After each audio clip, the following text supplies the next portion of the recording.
Glória a Deus. Com muita alegria, cumprimento toda a igreja com a paz do Senhor Jesus. Amados irmãos, se constitui um prazer estarmos mais uma vez no Santo Templo para juntos adorarmos a majestade santa do nosso Deus. Entretanto, é de grande responsabilidade assumir essa tribuna em um trabalho de grande envergadura como a Santa Ceia do Campo, a quem retribuo a Deus o meu louvor de tributo e ao nosso pastor pela confiabilidade em nós depositado, aos meus pares na minha retaguarda. Louvo a Deus pela vida deles, que são intercessores, são ajudadores e têm efetuado o companheirismo nessa marcha ministerial. Pastor Daniel Silva, a quem admiro, não é simples estar ministrando diante de homens como estes, e eu quero pedir a intercessão da igreja a nosso favor. Por gentileza, Apocalipse, capítulo de número 3. Esta é a palavra que Deus colocou no meu coração. Agora, já no final da tarde, o que tínhamos meditado mais cedo, orado ao Senhor, mas foi no final da tarde que veio ao coração e Deus nos trouxe à memória esse texto. Eu quero compartilhar convosco. Capítulo 3 do livro da revelação de Jesus Cristo, Apocalipse, versículos 14 ao 18. Assim está escrito: e ao anjo da igreja que está em Laodiceia escreve: isto diz o Amém, a testemunha fiel e verdadeira, o princípio da criação de Deus. Eu sei as tuas obras, que nem és frio nem quente. Tomara que foras frio ou quente. Assim, porque és morno e não és frio nem quente, vomitar-te-ei da minha boca. Como dizes: rico sou e estou enriquecido, e de nada tenho falta, e não sabes que és um desgraçado e miserável, pobre, cego e nu. Aconselho-te que de mim compres ouro provado no fogo, para que te enriqueças, e vestes brancas, para que te vistas, e não apareça a vergonha da tua nudez, e que unjas os olhos com colírio, para que vejas. Você pode dizer amém? Laodiceia, a igreja morna que precisa de fervor espiritual. No ano 54, ainda no primeiro século, a era cristã recebe no Império Romano um homem que vai comandar com muita crueldade, a saber, Nero. E ele vai perseguir os cristãos de forma ferrenha. 10 anos depois que já estava no governo, no ano 64, mais precisamente, no dia 17 de julho, diz os melhores historiadores que ele põe fogo na capital do império, em Roma, e sobe em uma colina vestido de ator, levando consigo a sua lira. E literalmente do alto ele vê a cidade sendo incendiada. À época, o cristianismo já havia se ampliado por meio dos apóstolos Pedro e Paulo, de modo que, ao descer, ele pôs a culpa nos cristãos. E estes homens que eram responsáveis, eram os maiores líderes do cristianismo. No ano 67, aproximadamente, ele manda crucificar o apóstolo Pedro, que por sua vez, se achando indigno de morrer numa cruz como seu Cristo, pediu para ficar de cabeça para baixo. No ano seguinte, em 68, aproximadamente, já preso em uma masmorra, pela segunda vez em Roma, está Paulo escrevendo a sua última carta a seu filho Timóteo, a quem ele disse: combati o bom combate, acabei a carreira e guardei a fé. Agora a coroa da justiça me está guardada, porque o justo juiz me dará naquele dia, não somente a mim, mas a todos quanto amarem a sua vinda. A história diz que neste mesmo ano foi deposto pelo Senado Imperial, e sem saber o que fazer, Nero suicidou-se. Foi neste tempo que houve um motim. Judeus se reuniram para uma grande contenda. No ano 70, Tito Vespasiano, filho de Vespasiano, o imperador, é mandado para lá para tentar controlar aquela situação. A história diz que um tempo depois, 11 anos depois, no ano 81, vai assumir Domiciano. Domiciano, ele será chamado de segundo Nero, pela sua perseguição ferrenha também, pela sua crueldade e perseguição aos cristãos. Este será o primeiro imperador que vai se intitular de Senhor e de Deus. Ele, na sua prepotência, vai dominar, de modo que ele vai querer também ser o Deus dos cristãos. E os cristãos verdadeiros, eles não aceitavam, e por isso eram perseguidos. Uma das formas de perseguição eram as arenas, onde milhares de cristãos, vestidos em peles de animais, eram postos para que fossem comidos pelas feras. Aleluia! Eram cães famintos, eram leões de dias sem comer. A história diz que na inauguração do Coliseu foram 100 dias de festa. 10.000 cristãos foram mortos por gladiadores. Queridos, quando Domiciano ele assume, ele também vai emplacar nesta mesma pegada de perseguição, de modo que ele vai se utilizar de outros artifícios.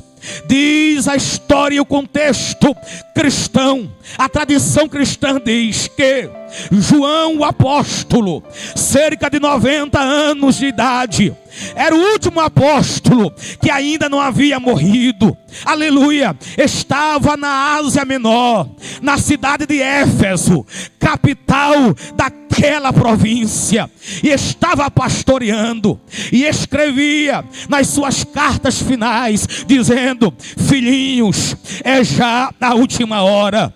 O apóstolo do amor advertia os cristãos a permanecerem firmes diante dos anticristos que surgiriam ainda naquela era. Aleluia! Mas Domiciano, de forma cruel, de forma bruta, aleluia, colocavam alguns em caldeirões efervescentes, e João também foi posto lá, aleluia, mas milagrosamente Deus o tirou de um caldeirão efervescente com água e azeite. Mesmo assim, Domiciano, ele não parou a perseguição, aleluia, e exilou o apóstolo do amor nos seus 90 anos na ilha chamada Pátimos, aleluia. E lá em Pátimos, Deus dá a João o que está escrito no capítulo 1, dizendo: revelação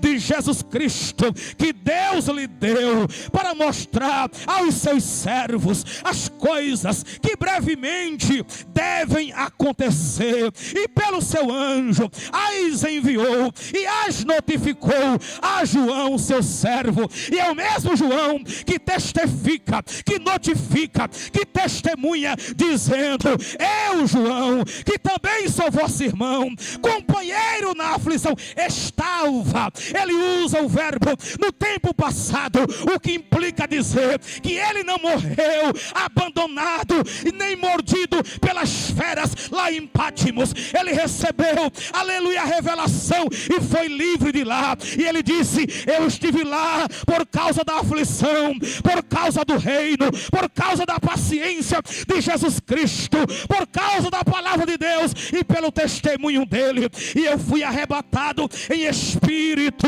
no dia do Senhor, e eu ouvi detrás de mim uma voz como de grande trombeta, e a voz dizia: João, o que vês escreve, coloca no livro e envia às 7 igrejas que está na Ásia. Escreve a Éfeso, escreve a Esmirna, escreve a Pérgamo, escreve a Tiatira, escreve a Sardes, escreve a Filadélfia e também escreve a Laodiceia. João se virou para ver quem falava com ele, e quando ele se virou, ele viu 7 castiçais de ouro. No meio de 7 castiçais, um semelhante ao Filho do Homem, vestido até os pés de uma veste comprida, cingido pelo meio com um cinto de ouro, e na sua cabeça e o seu cabelo eram branco como a lã, como a neve. Os seus olhos eram como chama de fogo, e os seus pés semelhante a latão reluzente, como tivesse sido numa fornalha, e a sua voz era como a voz de muitas águas. E a Bíblia diz que João viu, e viu na sua destra, na sua mão direita, 7 estrelas, e da sua boca uma espada de 2 fios, e o seu rosto brilhava mais do que o sol na sua força. E quando João viu aquele ser, caiu sobre os seus pés como morto. E aquele ser pegou a sua mão, tocou em João e disse: eu sou o primeiro e o último, não temas. O que vive, eu fui morto, mas estou vivo para todo sempre, e tenho as chaves da morte e do inferno. Ore rabante que raceme andai. Aleluia, aleluia. João pega, aleluia, o seu pergaminho, a sua pena, o seu tinteiro, e começa a notificar as igrejas por meio dos responsáveis, a saber, os pastores. Quando chega na última carta, ele diz, escreve assim: ao anjo da igreja que está em Laodiceia, isto diz o Amém, isso diz a testemunha fiel e verdadeira, o princípio da criação de Deus. Escreve mais ainda, diz a igreja de Laodiceia, que eu, Senhor, sei as suas obras, e eu sei que esta igreja nem é fria e nem quente. Tomara que fosse fria ou quente, e por ser morna e não ser fria nem quente, eu vou vomitá-la da minha boca. E como ela diz, rica sou e estou enriquecida e de nada tenho falta, mas notifica ela dizendo que ela não passa de desgraçada cega, miserável, pobre e nua. Mas eu tenho um conselho para esta igreja de Laodiceia. Diga a ela que compre de mim ouro provado no fogo, para que ela venha se enriquecer. E compre também vestes brancas, para que ela se vista e não apareça a vergonha da sua nudez. Diz também que ela compre colírio para ungir os olhos. E, aleluia, para que vejas. Quando nós observamos, esta é a carta mais severa de todas as igrejas da Ásia. Jesus não faz nenhum elogio a esta igreja, diferente de outras. Para vocês entenderem, a cidade de Laodiceia, que fora fundada cerca do ano 250 a.C., por Antíoco da Síria, uma cidade importante pela sua localização, ficava no meio de grandes rotas comerciais. Um comentarista chamado William Hendrickson diz que Laodiceia era o lar dos milionários. Na cidade havia teatros, na cidade havia um estádio, na cidade havia um ginásio equipado com banhos. Era a cidade dos banqueiros e das transições comerciais. Mas informo, aleluia, lamentando dizer que a igreja tinha a cara da cidade. Quando nós relacionamos esse contexto, a cidade que havia características peculiares, dentre elas se destacava que ela era um centro bancário e financeiro. Em 61 depois de Cristo, essa cidade havia sido devastada por um terremoto, que em seguida ela fora reconstruída sem aceitar a ajuda do imperador. A cidade era tão rica, diz a história, que não sentia necessidade de Deus. A cidade era tão rica que não tinha em si necessidade alguma, aleluia, para servir a Deus e reconhecer o seu senhorio. Uma segunda característica que amedronta é que era um centro de indústria de tecidos, porque se produzia na cidade de Laodiceia uma lã especial que era famosa no mundo inteiro. A roupa era produzida na própria cidade e era exportada mundo afora. Aleluia. Há também uma outra característica, que essa cidade era um centro médico de grande importância. Havia uma escola de medicina.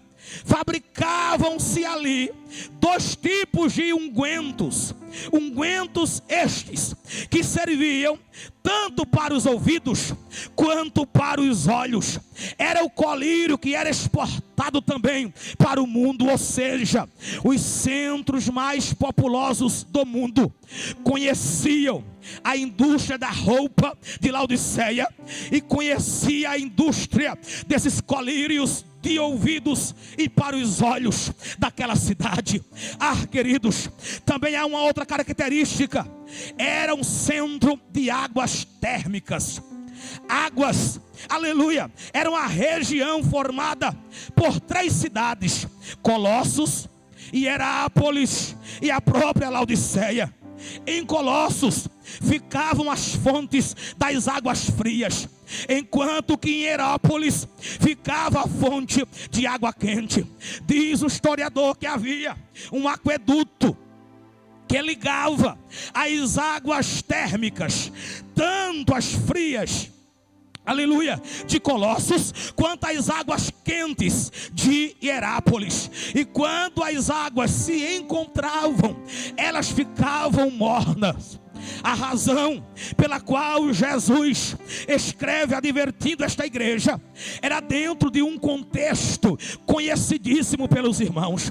Ele vai comparar as características da cidade, com todos os seus bens comerciais, industriais, aleluia, com essas águas térmicas também, com a vida espiritual daquele povo. Quando nós assim comparamos, aleluia, na avaliação de Jesus, a igreja tinha perdido o seu vigor espiritual, a igreja havia perdido os seus valores espirituais, a igreja havia perdido a sua visão espiritual, a igreja de Laodiceia havia perdido as suas vestimentas. Em primeiro lugar, já fazendo a aplicação, aleluia, Jesus identificou a falta de fervor espiritual. Escute-me, a vida espiritual da igreja era apática, era indiferente, era uma igreja morna, uma igreja acomodada, sem fogo espiritual. Escute, aleluia, sem esse fogo espiritual, nós estamos em constante perigo de enfraquecer e de morrer. Jonathan Edwards, ele disse o seguinte: nós precisamos ter luz na mente, a palavra, o conhecimento e fervor no coração. Não é como um pássaro com duas asas. Pedro diz, o apóstolo, na sua carta 13:18: crescei na graça e no conhecimento. Nós não podemos apenas se deter às letras, ao intelectualismo, e esquecer do fervor, da oração e da graça de Deus. Precisamos crescer, porque fazendo isto, como Jonathan Edwards disse, teremos luz na mente, ou seja, conhecimento, para não sermos presa fácil e levada por qualquer vento de doutrina que estará aí nesses últimos dias. Mas também precisamos ter fogo no coração, para não viver uma vida fria, apática, sem fervor espiritual. Mas eu quero acreditar que o tempo de hoje a igreja viverá um fervor espiritual embasado no conhecimento da palavra de Deus. Aleluia, aleluia. Jesus, em segundo lugar, identificou que um crente morno é pior do que o incrédulo. Diga misericórdia mesmo. Aleluia. Sabe por quê, queridos? A igreja que era totalmente ineficaz, era uma igreja totalmente desagradável ao Senhor, havia colocado Jesus para fora. E nós, com a nossa santa hipocrisia, desculpe-me, pregamos esse texto dizendo: eis que estou à porta e bato para os pecadores. Só coloca Jesus para fora quem teve Jesus dentro um dia. Aleluia. É por essa razão que a mordidão espiritual traz ineficácia e desagrada a Deus. Aleluia. É melhor ser frio do que morno. Dentro desse contexto, entenda-me, a indiferença espiritual é pior do que a frieza. Ser morno é ser cego à sua verdadeira condição. Quem é morno não reconhece a necessidade de ter fervor espiritual. Aleluia. Também aprendemos aqui, amados irmãos, alguém que nunca professou a sua fé é mais fácil de ser ajudado que alguém ou algum crente que se julga ser cristão, mas não tem vida espiritual. Se julga ser cristão, carrega na mente que é cristão, mas vivendo em mordidão. Aleluia. Ele não reconhece a necessidade. Glória a Deus. Mas queira o Senhor nesta noite nos despertar está, aleluia, a nem ser, aleluia, frio, mas também morno, porque é pior ainda.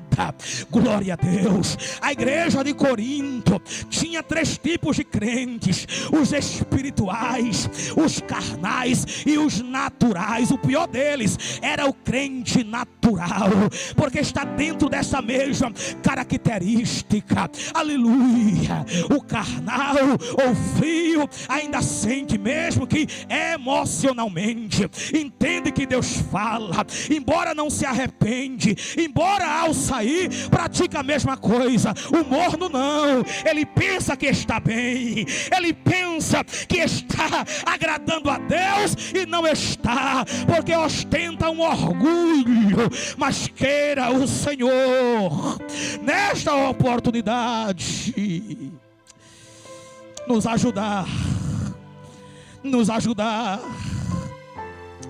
nos ajudar. Oh, glória.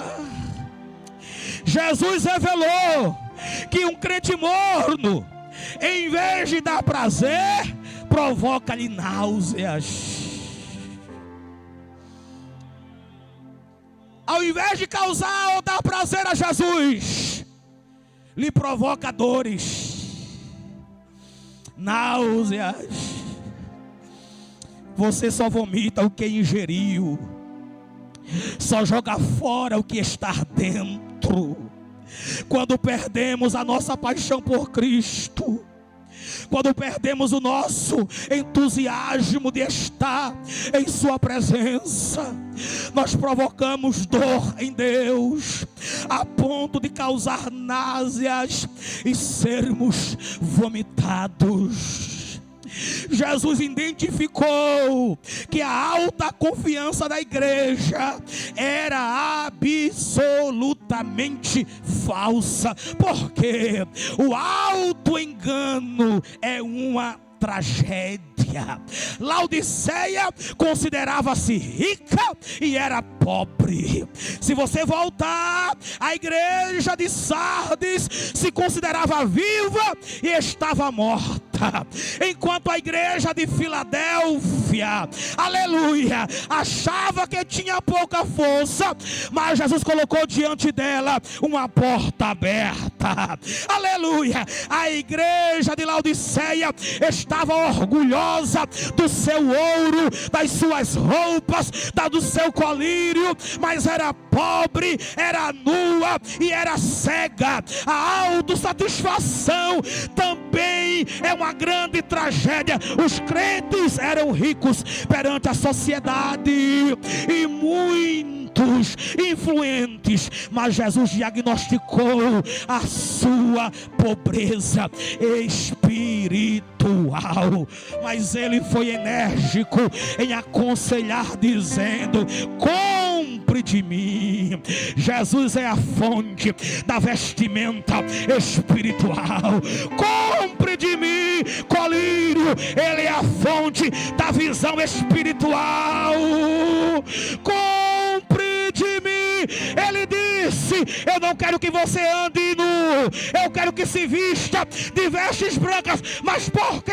Porque quem tiver veste branca, colírio nos olhos, eu vou lhe conceder que se assente comigo no meu trono, como eu venci e me assentei com meu Pai no seu trono. Quem tem ouvidos, ouça o que o Espírito diz às igrejas. Efésios 4:18. E não contendeis com o vinho em que há contenda, ou não vos embriagueis, mas enchei-vos do Espírito. Aqui não é uma opção, não, é uma obrigatoriedade para quem é crente. Enchei-vos está no tempo presente. Na gramática grega quer dizer um ato contínuo.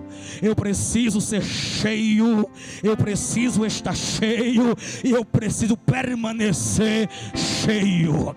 Paulo disse aos Tessalonicenses 5:19 na sua primeira carta: não extingais o Espírito. A versão King James diz: não apagueis o fervor do Espírito, o fulgor do Espírito.